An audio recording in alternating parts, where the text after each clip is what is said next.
Ni ye bamanankan kunnafoni kɛnɛ dayɛlɛnnen Serifula tele studio fɔlɔ kɔnɔ Moribabugu an ka foli ni walimadɔn bɛ aw ye ni tuma in b'a sɔrɔ aw minnu sigilen n'u k'aw ɲɛmada walasa kunnafoniw bɛ sɔrɔ Mali kunkan ani diɲɛ fan wɛrɛw kunkan ni y'a tuma selen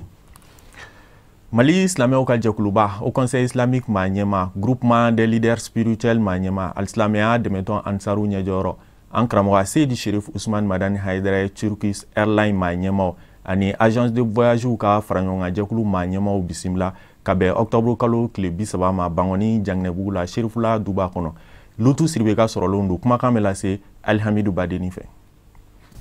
Cakɛɲɔgɔnya ba bɛ an ka Mali jamana agence de voyage ale ni Turkish Airlines ni ɲɔgɔn cɛ hiji binakun kan kɛrɛnkɛrɛnnenya na agence de voyage Serifula ka sanga ni a ka wulikajɔw ye baara ɲɛdɔn sira kan hiji nasiraw fɛ o de y'a kɛ ni Turkish Airlines cakɛlaw ani consortium u ka wulikajɔw boloda ni ka taa bɔ an fana karamɔgɔ la Seydi Cherif Ousmane Madani Haidara taama yɛrɛ laɲini tɛ dɔwɛrɛ ye taamaden ninnu bolo kana bonyamasegin foli kɛ an fana karamɔgɔ la Seydi Cherif Ousmane Madani Haidara ni ka tare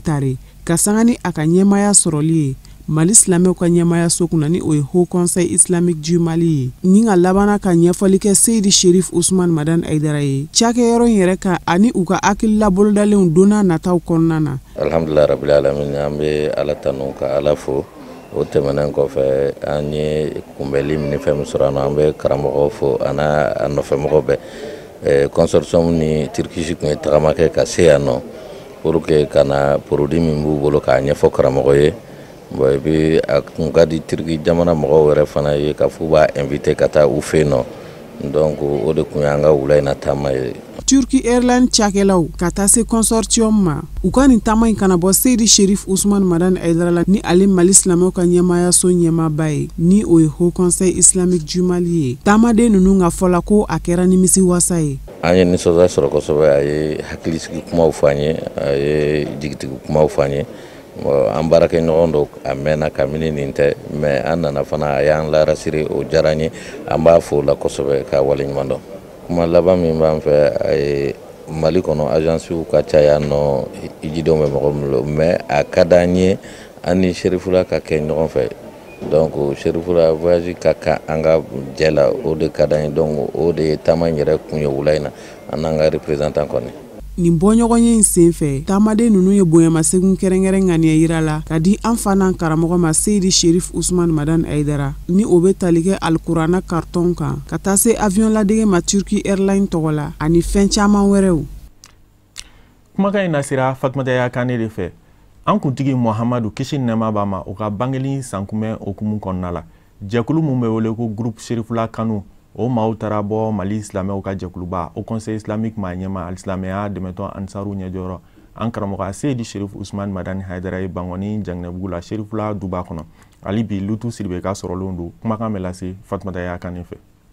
Ni ye ladala ko ye groupe Serifula kanu bolo san o san ni wagati kelen na ni o bɛ tali kɛ mawludu ɲɛbila baara labɛnw kan ni o ye an ka kiraba bangeni nisɔndiya baaraw ye kisi ani nɛɛma bɛ a ma min bɛ labɛn Fédération Ansardine International fɛ Mali jamana kɔnɔ yan groupe Serifula kanu bɛ nin baara in boloda ɲinan ta san 2019 senfɛ groupe Serifula tɔndenw ye wulikajɔ kɛ ni ka taa bɔ an fana karamɔgɔ la Seydi Cherif Ousmane Madani Haidara ni lajalifɛnw dili ye a ma ni o dɔw bɛ tali kɛ tableau la a yɛrɛ jaabi tableau min kan ka taa se lajalifɛn wɛrɛ camanw ma ka sɔrɔ ka damakasiw kɛ ka ɲɛsin an dabama ma togo min na mawludu ka don hɛrɛ la ni ka bɔ hɛrɛ la nali kun o ye an bɛ to k'a kɛ a san 2 ɲinɛ an bɛ to ka na bonya kɛ k'a boloma dɛmɛ mawludu la o y'an se de parce que mɔgɔnifin n'i ye mɔgɔ kanu a kanu tɛ kɛ dabara dɔrɔn ye f'i k'a waleya o kuma an y'o initiative sɔrɔ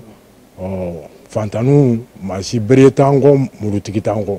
an ka nimaniya o de y'a to an y'o ni kunkuruninw bɔ bɛrɛ tɛ sa mais ŋaniya yira don ka na di karamɔgɔ ma o kuma o min kɛra o ni an ye se kɛra tableau fana ye k'o labɛn ka n'a d'a ma walayi nisɔndiya ni fila tɛ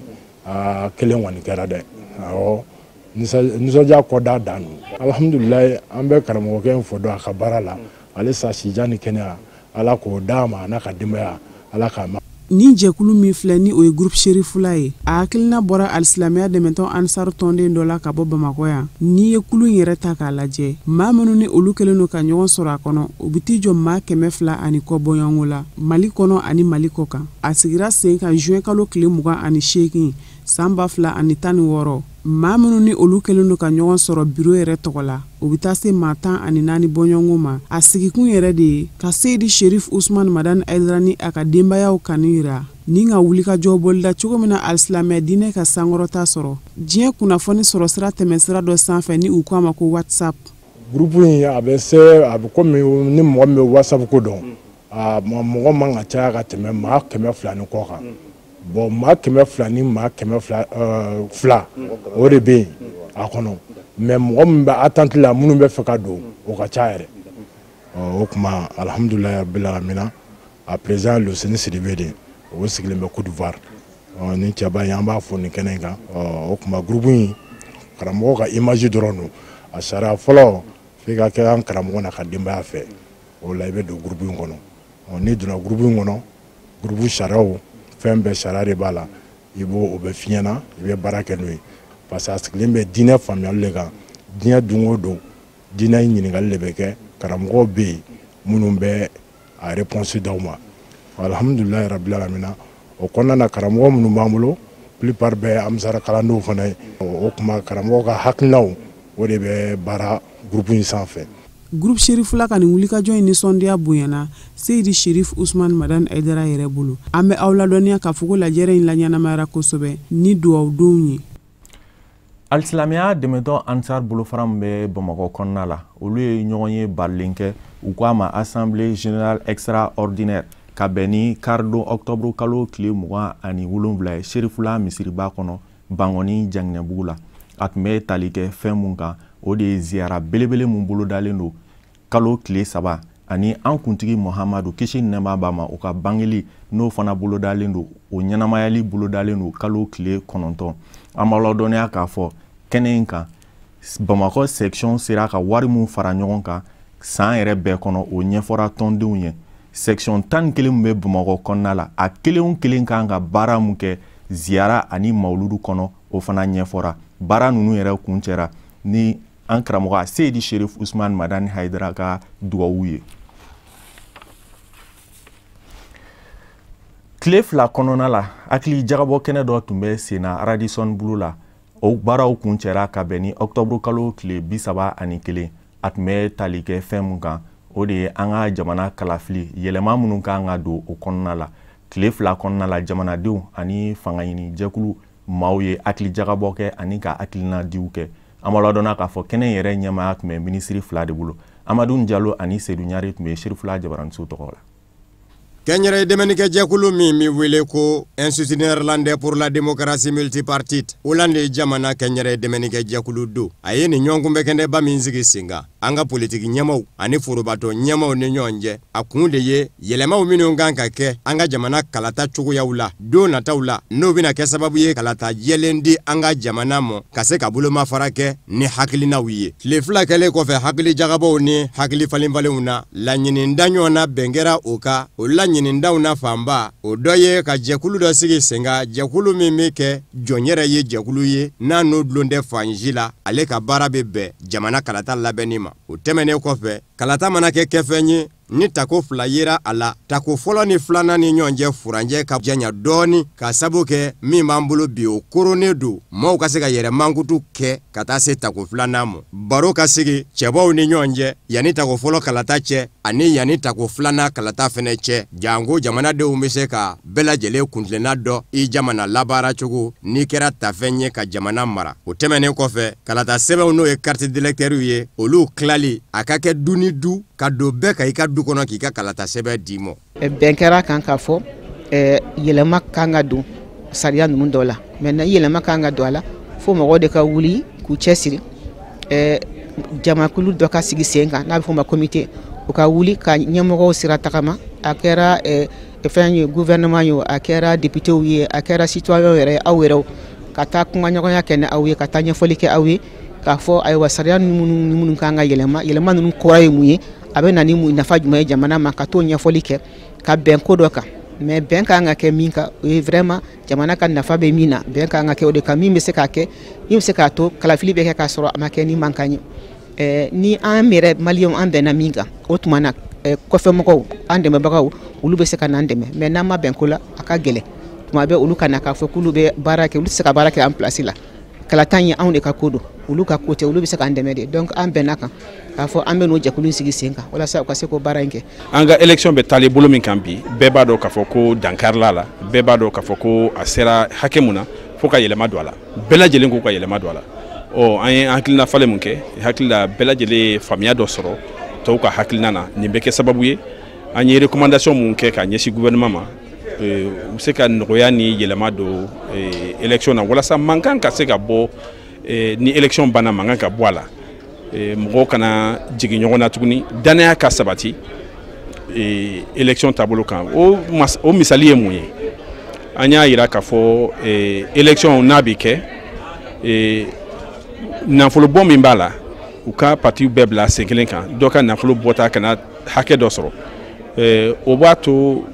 a tɛ fɔ ko namara kɛra wali ko an ye mɔgɔw san o b'a to fana jamana yɛrɛ taabolo la mɔgɔw bɛ se ka hakilinaw de kɛ ka ɲɔgɔn dan ka tɛmɛ wari kan. Minisiri min ɲɛsinnen don an ka jamana fangabondaw bɛrɛ bɛnni mɔ n'o ye minisiri caman ye kɛnɛ in ka a y'a ka nisɔndiya jira k'a fɔ politiki ɲɛmɔgɔw ni forobatɔ ɲɛmɔgɔw olu ka ye kɛnɛ ka kɛnɛ min bɛna kɛ sababu ye ka hakili jagabɔ kɛ jango an ka kalataw bɛ se ka kɛ kalata jɔlen ye k'a bɛ hakilinatigɛ di k'a fɔ a ka minisiri so a n'a seko bɛɛ lajɛlen kɛ jango laɲiniw minnu bɔra sigi in kɔnɔ a laɲiniw ka don ba la nin tile fila ɲɔgɔnkunbɛn in a kɛra sababu ye ka laɲini camanw minnu kɛ n'olu bɛɛ lajɛlen bɛna kɛ an dɛmɛ n'a ye kalatako nasira ka maa minnu yɛrɛ kɛnɛ ka u y'u ka nisɔndiya jira.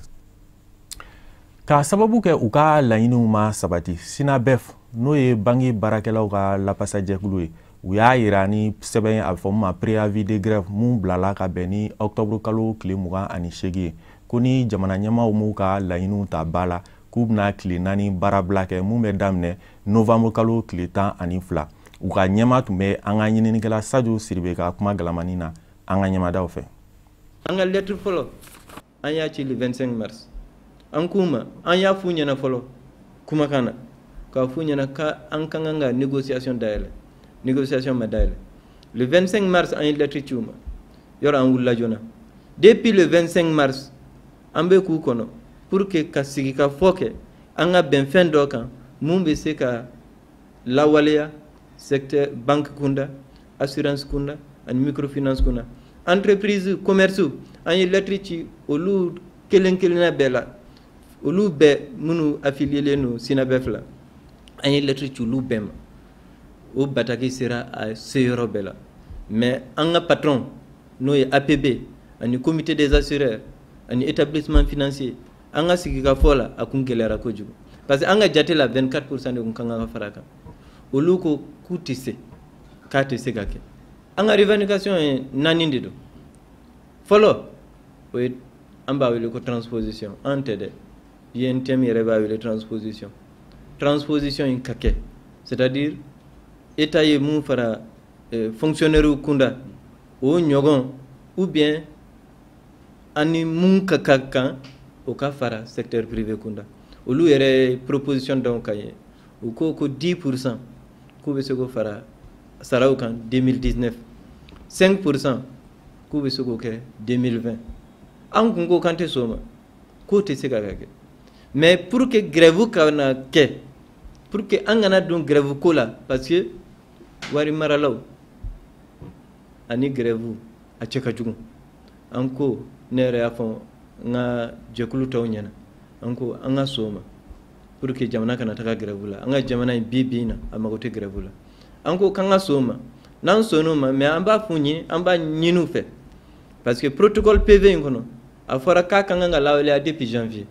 depuis mars an bɛ ka ɲini ka négociation dayɛlɛ u bɛ ka an lamunumunu donc 10% u yɛrɛ ye mun fɔ u ka lawaleya janvier an y'o de f'u ɲɛna u ko ko u tɛ sɔn o de ma pewu a bɛ comme grève in tɛ k'u tɔɔrɔ mais a bɛ k'anw tɔɔrɔ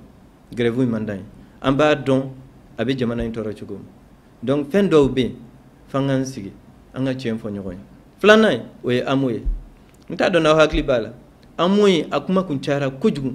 ATT nana n'a ye kuma o y'a sɔrɔ mɔgɔw kun m'a faamu mais fɛn ɲuman tɛ ka bɔ mɔgɔw y'a faamu kuma min caman donna la mɔgɔw bɛ don a la kuma min o y'a sɔrɔ anw banque ani assurance ani établissement financier ani microfinance dɔw olu b'a kɔnɔ a mɛnna wa an ta in ka fisa ni amu ye an ta in ka fisa ni amu ye ko mun na an ta in ni bana sera yɔrɔ dɔ la ala k'an kisi i bɛ se ka évacuer ka taga France ka taga Maroc ka taga Tunisie i bɛ se ka taga furakɛ yen nɔ fɛn kelen de bɛ amu la o fɛn fila de bɛ amu la mun t'an ka assurance kɔnɔ o fɛn fila ye jumɛn ye amu i fa ni ba amu b'o ta an ka assurance a t'o ta amu retraite la n'i taara retraite la i bɛ assurance maladie sɔrɔ an ka assurance o fila de tɛ banque bɛɛ ani assurance ani établissement financier ani microfinance o b'an bolo Bamako mairie di district musolakaw ye ɲɔgɔn dalajɛ dɔ kɛ ka bɛn novembre kalo tile fɔlɔ ma mairiba yɛrɛ kɔnɔna la a tun bɛ tali kɛ fɛn mun kan o de ye Adama Sangare n'ale ye mairiba ye ni a bɛ fanga ka bolo kan u ka nin ɲɔgɔn dalajɛ in kun de k'a jira k'a fɔ k'u bɛ Adama Sangare kɔ u bɛ a dɛmɛ an b'a ladɔnniya k'a fɔ conseil communaux fana faral'u kan u ka nin ɲɔgɔn dalajɛ in na Kafunɛ Bacili ani Nuhu Kone tun bɛ Serifula Jabaranso tɔgɔ la. Ni lajɛrɛ in kɛra ka sanga ni meriba ɲɛmayaso ma ɲɛma Adama Sangare ka weleli ye bɔgɔ jeninen kan ni ka labana k'a lasagon kiri tigilamɔgɔw ka bolo kan a y'an ka mɛri labila Adama Sangare ka segin anw ma anw ka sigida ɲɛmɔgɔ o de kun bɛ kalan Bamako sigida ɲɛmayaso baarakɛla musow ka jaw kan sɛbɛnnidenw kan u kun b'a la ka minnu yanga Collectif des femmes travailleuses de la mairie du district de Bamako n'o ye Bamako sigida ɲɛmayaso baarakɛla musow ka fara ɲɔgɔn kan ye u bɛɛ lajɛlen de kun kɛlen do ka musɔrɔw ani kala fimanw siri u kun na ka jɛ ka bɔ ka fara ɲɔgɔn kan walasa ka se k'u ka dusumakasaw jira ka sanga ni u ka mairiba lasagoni ye an dusukun kamkamilen do parce que an ka mairiba n'o y'an ɲɛmɔgɔ ye o lasagona o lasagun kɔnɔna na an ma faamuyaliba sɔrɔ a la mais an tɛ don o kɔnɔ an b'a ɲini faamaw fɛ u ka an ka maire d'an ma maire mun don a y'a sogo doni a y'a hakiliw doni a y'a farikolo doni a bɛ se fɛn fɛn na a y'o kɛ pour que Bamakɔ dugudenw u bɛ se ka lafiya sɔrɔ sigida la cogoya min na donc ni tɔɔrɔ y'o sɔrɔ anw dun y'a baara ɲɔgɔn ye tɔɔrɔ y'an bɛɛ sɔrɔ an kɔni an b'a ɲini faamaw fɛ an dalen do an ka justice la mais an b'a ɲini u k'an ka maire d'an ma a ko tɔ ka kɛ k'a to an kɔrɔ an mago b'an ka maire la an kɔrɔ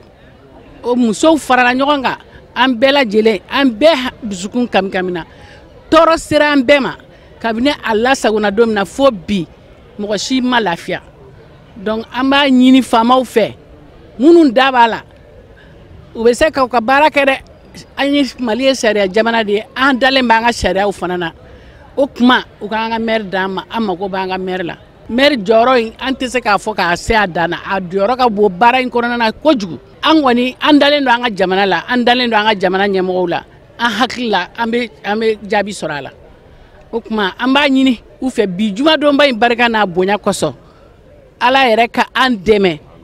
Adama bɛ mun kɔnɔ a ka bɔ a kɔnɔ. Bamako sigida ɲɛmayasoba baarakɛla muso ninnu u y'u ka laɲiniw kɛ gafe kɔnɔ motion de soutien k'o ta k'o di maireba ka dangan fɔlɔ ma walasa ka se k'u ka bilasiraliw an'u ka kokoromadoni jira Bamako sigida ɲɛmayaso ma ɲɛma ka dangan fɔlɔ Hari Makan Keita y'a jira k'a fɔ ko laɲini gafe min dira ale ma mairie baarakɛla muso ninnu fɛ k'a kɛ ciden ye ko ci bi s'a seyɔrɔ la a labanna k'a laɲini musolaka ninnu fɛ ko bɛɛ lajɛlen k'a lajɛ ka kɛ basigi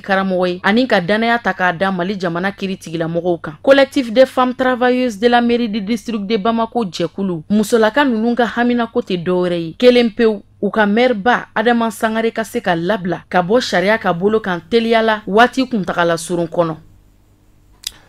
an ka karamɔgɔ Musa Fɔn b'a lamɛn walasa ka diɲɛ fan wɛrɛ kibaruyaw dɔn.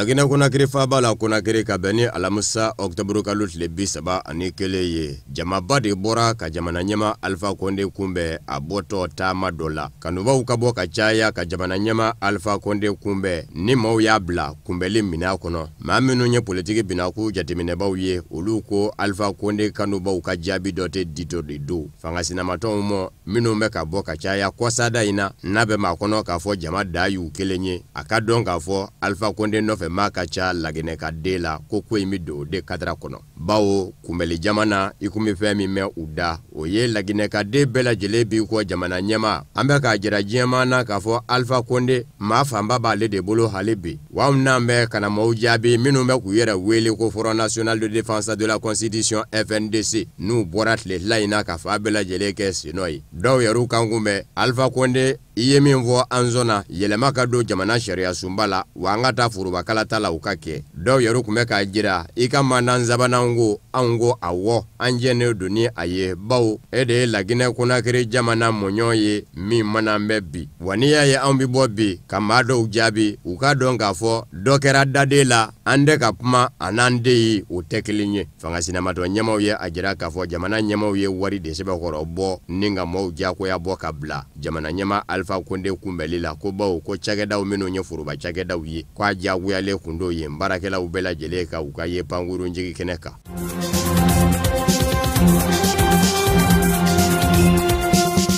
Nigerikaw ka minisiri ɲɛma Berger Rafini ye datigɛli kɛ k'a fɔ don nataw la sigikafɔba dɔ n'u bɛna don jamanadenw ni ɲɔgɔn cɛ janko politiki binaku bɛ se ka basigi ani Niger jamana kuntigi sigi kalata tɔ san kelen ɲɔgɔn na don. O de kosɔn minisiri ɲɛma ye a jira k'a fɔ jɛkulu dɔ bɛna sigi sen kan jɛkulu min maa bɛ t'i jɔ maa 30 ani maa 8 na maabaw minnu bɛ Niger fanga ɲinindɔ ɲɛmaw baarakɛlaw ka lapasadɔn jɛkulu ɲɛmaw ni forobatɔ ɲɛmaw olu bɛɛ lajɛlen bɛna ye kɛnɛ kan kalo kelen ɲɔgɔn na kɔnɔ ka hakili falen kɛ u ni ɲɔgɔn cɛ ni ka fɛn dɔw dajira minnu bɛ se ka boloda janko jamana ka basigi. Minisiri ɲɛma y'a yira fana k'a fɔ maa wɛrɛw fana bɛ yen minnu tɛ Niger jamanadenw ye n'olu bɛna kɛ jateminɛbaa ye ko in kun kan u bɛ se ka kɛ jamana wɛrɛ lasigidenw ye Niger jamana kɔnɔ. Diinɛ ɲɛmaw ni laadala ɲɛmaw olu bɛna ye kɛnɛ kan ni ka kɛ seere ye. Kuma bɛna boli fɛn min ka hakili jagabɔ kɛnɛ in senfɛ o ye kalata min bɛna kɛ a labɛn cogo ani kalata labɛn ni jɛkulu min kun kan kuma cayalen do bi a bɛ se ka kɛ bɛɛ lajɛlen hakilinanda ye cogo min jamana foroba kunnafoni disow lasɔrɔlen fanga ɲinindɔ bɛɛ lajɛlen fɛ ninnu ye kuma fanbaw ye. Bawo kabini san 2017 fanga sinamatɔnw b'an bɛ ka bisimila minɛ kalata labɛn ni jɛkulu kɔnɔ k'a sabu kɛ u yɛrɛw bolo kalata labɛn ni jɛkulu do min dilan bɛ k'a bɛrɛ bɛn ni jamana ɲɛmayaso ka cɛbɔ ye ka ban o kumana olu donkun dɛ. O tɛmɛnen kɔfɛ kalata sariya senkura min n'an bɛ n'a donna bala wasabulon kɔnɔ juin kalo tɛmɛnen u jɛndɛn n'o fɛnɛ ye. Sigikafɔ o laɲinina siɲɛ caman jamana ɲɛmayaso ani fanga sinamatɔnw ni ɲɔgɔn cɛ jango bɛ se ka bɛn k'a dɔ ka bisimila minɛ kalata labɛn ni jɛkulu in kɔnɔ ka dɛsɛ kolokoto fanga sinamatɔnw ma sɔn ka don.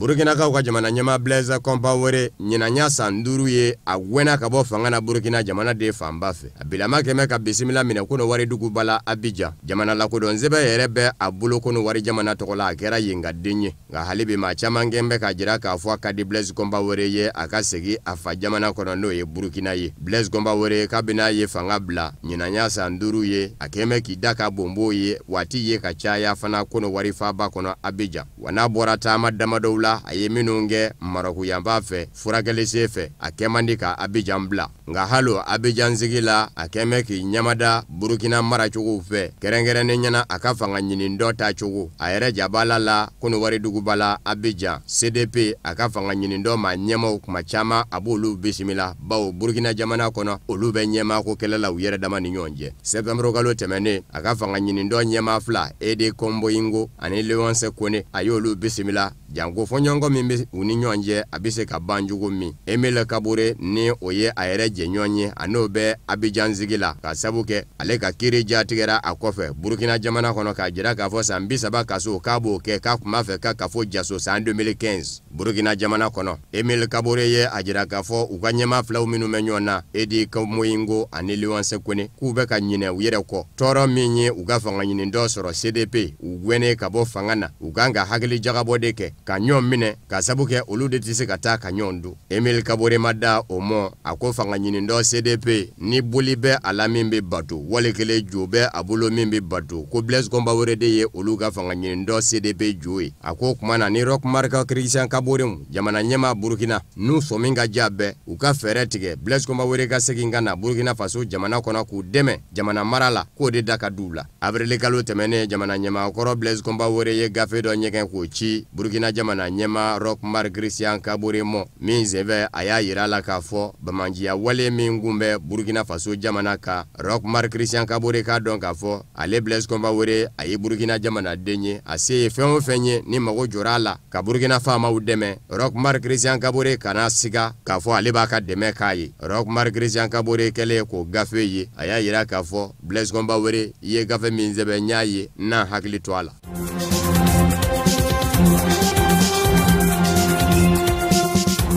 Benengiri ye a jira k'a fɔ sɛgɛsɛgɛli min kun bɛ sen na maa dɔw fali ko kunga maa minnu ye wulikajɔ kɛ wasadensigi kalata kuma ni fanga sinamatɔnw ka n'obaw don k'a sabu kɛ fanga sinamatɔnw sema ye wasadensigi kalata la san 2018 avril kalo ko a ma falen ninnu fa cogo sɛgɛsɛgɛli bi bɔ a ma. Jamana tɔgɔla kiiri ɲɛma n'o ye procureur ye o kun y'a ɲini kiiri ɲɛma dɔ fɛ ko ka sɛgɛsɛgɛli dayɛlɛ ko in kun kan faliw minnu kɛra faaba la Cotonou, Parakou ani Savɛ nka kiiri ɲɛma nan bɛ a jira octobre kalo tile 24 tɛmɛnen k'a fɔ maa minnu kɛra fali kɛbaw ye u tɛ se ka ɲini cogo si la k'u dɔn bawo siw sɛgɛsɛgɛli ni kisɛda yera maa la kisɛ nɔw minnu kan ka se ka jateminɛ farikolo la ka se k'a dɔn k'a fɔ karisalakaw ka kisɛ de don nin kisɛ in bɔra nin yɔrɔ in de la ko dɔncogo t'o la ale bolo. O kumana u ko fɛn min ma ko non lieu kɛcogo tɛ la ko in bɛ bila o de minɛ kɔnɔ a b'a ta fanga sinamatɔnw gɛn kun bɛ k'a jira k'a fɔ lakana tigilamaw de ye mugu ci olu kanubaw la. U y'a yira fana k'a fɔ sigiba min kɛra kɔsada in na ko dialogue politique ni jamana ɲɛma Patrice Talon ka laɲini don o bɔra ni hakilinaw minnu ye ni o bɛ ka don bala bi ko fanga k'a dɔn k'a fɔ a foyi ti bɔ olu fanga sinamatɔnw ye.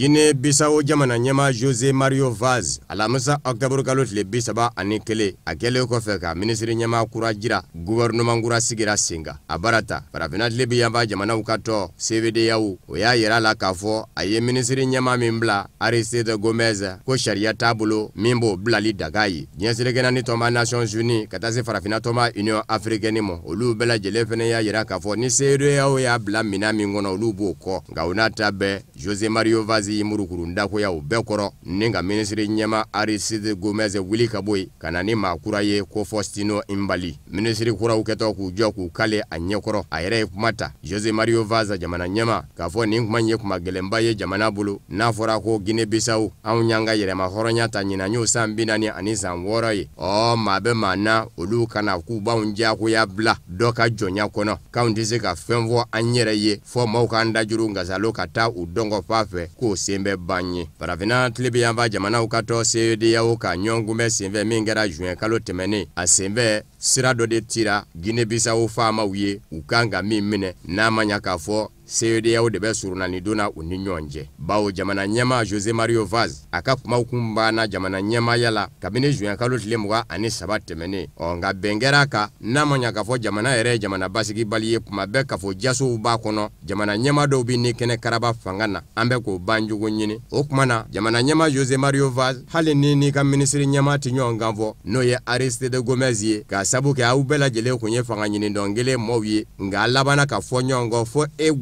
e jamana kuntigitɔ ka bɔ fanga ɲini dɔ pe AIGC kɔnɔ i ka kumaw dafara jamana ɲɛmaya la nka n'a ma ɲa ko kalata fɛnɛ ma se ka labɛn e ka to jamana ɲɛmaya in na nka o n'a ɲɔgɔnna baaraba tɛ kɛ e ka bolo ka bilen ministre ɲɛma n'a ka ministriw olu de bɛ kɛ jamana ko fanba ɲɛnabɔbaa ye e ta kɔni bɛ kɛ e bɛ jamana ɲɛmaya so kɔnɔ yanni jamana kuntigisigi kalata cɛ novembre kalo tile 24 n'o kɛra e bɛ bɔ fanga na bɛn kɛra o ka wili kɛra o ka nka José Mario Vaz a bilama de jɔn b'a yɛrɛ la ka sabu kɛ bɛn kɛra o ka min ka ministre ɲɛma Aristide Gomes fɛnɛ kun ye a ko dandɛmɛ a tɛ jamana ɲɛma ka foyi jate bilen bawo a ka kumaw dafara jamana ɲɛmaya la ka ban o kumana jamana ɲɛma tɛ a kɔni bɛ yen ten wa nin y'a kalo 3 ye u kunti kuma ɲɔgɔn fɛ bilen. Minisiri ɲɛma Aristide Gomez kunti na jamana ɲɛma Jose Mario Vaz ka wele jaabi. O bɛɛ lajɛlen kɛra sababu ye ka jamana ɲɛma Jose Mario Vaz jɔn a yɛrɛ la. Kɔsada in na ɲɔgɔn kunbɛba fila kɛra. Diɲɛ seregɛnani tɔnba Nations Unies diɲɛ jamana ɲɛma bɛɛ lajɛlen ye ɲɔgɔn sɔrɔ u ka ɲɔgɔn kunbɛba kɛnɛ kan. Jose Mario Vaz ma se ka taa. CEDEAO ka ɲɔgɔn kunbɛ min fɛnɛ kɛra kɔsada in na Burkina Faso la Ouaga, Jose Mario Vaz se ma se ka ye o fɛnɛ kɛnɛ kan. Bawo minisiri ɲɛma a n'a ka minisiri min ɲɛsin bɛ sɔrɔko ni musaka ko ma n'o kan ka wari bɔ k'o bila jamana ɲɛma ka bolo ka jango jamana ɲɛma bɛ se ka se nin kɛnɛ ninnu kan olu banna k'o wari labɔ o bɛɛ lajɛlen digira Jose Mario Vaz la n'a jɔn'a yɛrɛ la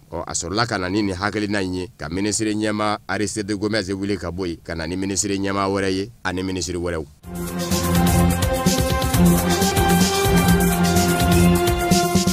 Kongo Kinshasa jamana kono jamana ɲɛmakɔrɔ Joseph Kabila filani dɔ kelen ni musolaka don Jeannette Kabila wasaden do wasablo kɔnɔ Kongo Kinshasa jamana kɔnɔ jɛkulu minnu bɛ sigi wasablo kɔnɔ commission a kɛra jɛkulu kwale dɔ ɲɛma ye u k'a ma ko commission défense et sécurité jɛkulu min ɲɛsinnen don lakana ko ma surasiya ma wasablo kɔnɔ nin bɛ kɛ sababu ye halibi ka jamana ɲɛmakɔrɔ Joseph Kabila sɛbɛkɔrɔ kɔrɔ don a n'a ka fa Kongo Kinshasa jamana kɔnɔ fanga ɲinindɔw minnu fara bɛ ɲɔgɔn kan a tɔgɔla ko Front commun pour le changement wasablo kɔnɔ wasaden jɛkulu 6 de ɲɛmaya sɔrɔla a fɛ wa surasiya jɛkulu bɛɛ o jɛkulu 6 la jamana ɲɛmakɔrɔ Joseph Kabila fila nin dɔ kelen ni musolaka don Jeannette Kabila a ka danga surasiya jɛkulu kunna wasablo kɔnɔ o fɛnɛ ye jamana ɲɛmakɔrɔ Joseph Kabila ka surasiya ministre kɔrɔ ye ko Crispin Atamantabe jɛkulu nafama wɛrɛ min fɛnɛ sɔrɔla jamana ɲɛmakɔrɔ Joseph Kabila ka fa fɛ o ye politiki jɛkulu jamana foroba cakɛdaw jateminɛni jɛkulu jamana kiirikow jateminɛni jɛkulu ani jamana ni jamana wɛrɛ ni ɲɔgɔn cɛ koɲɛ ɲɛnabɔli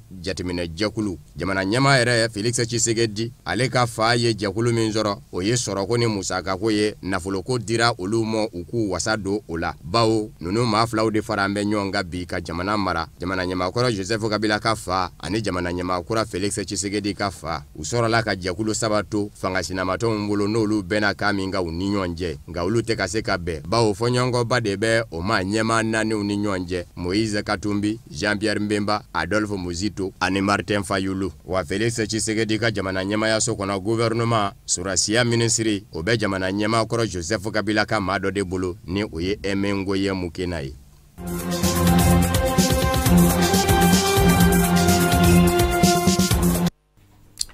O de bɛ dan sigi bi bamanankan kunnafoni na mun sera ka fara ɲɔgɔn kan ka bɛn ni tuma ye ma kunnafoni di so ɲɛmaaso fɛ an cɛ aw ka lajɛli la aw kan bɛn n'Ala sɔnna a ma.